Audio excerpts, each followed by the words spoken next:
Ah, ladies and gentlemen, it's been a while. It's been a while, and I'm glad to be back on your screens today to have a chat with you once again.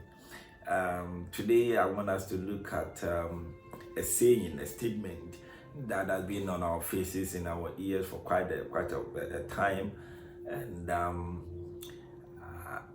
I don't know.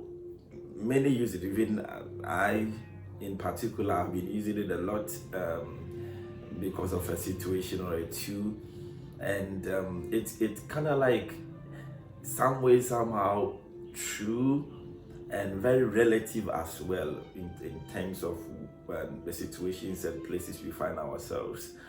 The saying goes, life is short, life is short. And some would say you only live life once, which is true, all are true. But then as I do, I thought it wise to dig into it and have a deeper understanding of why life is short. So I came out with this that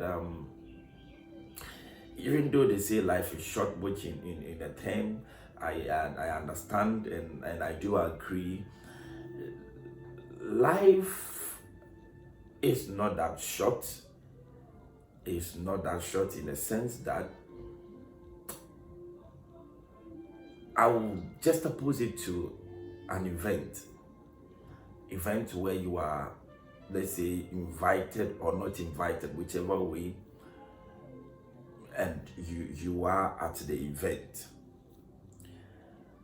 Now, one, you are not invited, so you are just there at the event to witness, to observe some, so you'll be in the crowd.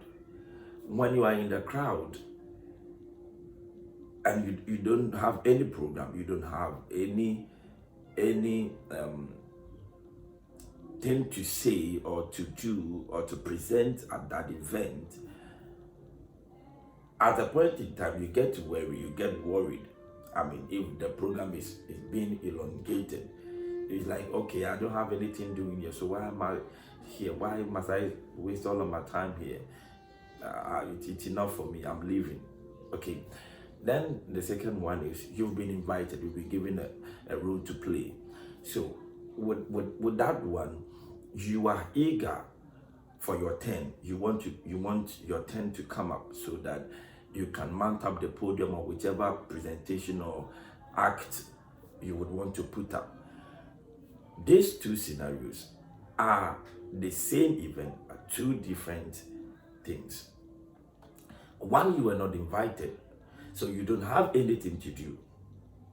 So when the program is getting lengthy in its duration, you kind of like, I'm leaving because I don't have anything to do here. It becomes too long for you. At a point in time, you become bored. At a point in time, you become irritated.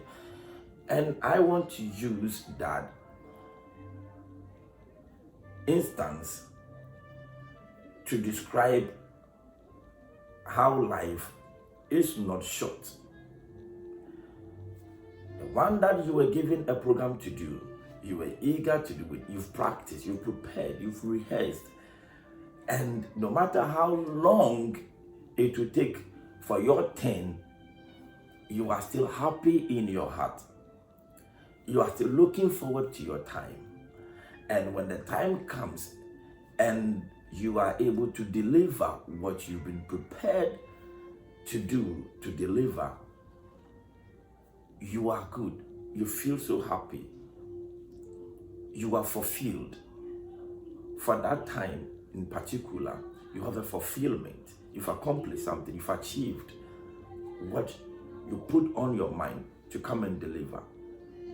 So it doesn't matter how long the program took, because there will be an outlined time for every program or every activity on that event timeline. So when you get to your turn, whether you are at the 24th hour or the 15th hour, you are just looking out for your time to get there. So life is not short. Life is only short, or life is only long, depending on what you are here to do. So I put it this way: that life is not short and it becomes long only when one doesn't know what he or she is about. Life becomes so long when you don't have any purpose, when you don't have any act to put up, when you don't have anything to fulfill.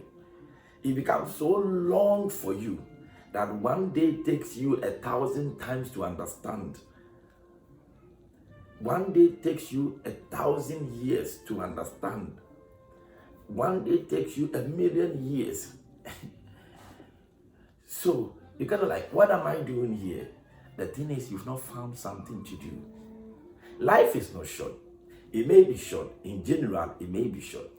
But I want to say that the length of a man's time on this earth must not be calculated by the number of years he spends or lives on this earth, by the necessity and the quality of time he needed for him to depart this world. I'll say it again, that the length of a man's duration on this earth must not be calculated by the number of years he needs to live on this earth, but by the quality of necessity he needs before he departs this earth, before he goes out of this world, before he leaves this planet. Why am I saying this?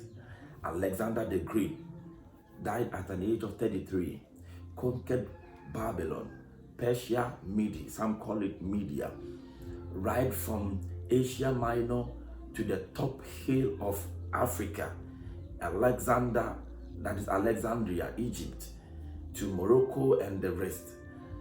He only ruled for 12 years and 8 months. Took over from his father, Philip, at a tender age, I think about 16 years old. And the guy did marvelous. Maybe that was his destiny. He was to die early, but the time frame for his destiny fulfillment. They wouldn't ask, how many years did you spend on earth? But your achievement.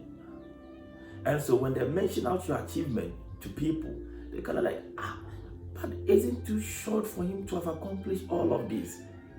Ladies and gentlemen, it does not take number of years for you to justify why you must achieve things. In a race, the athletes, some compete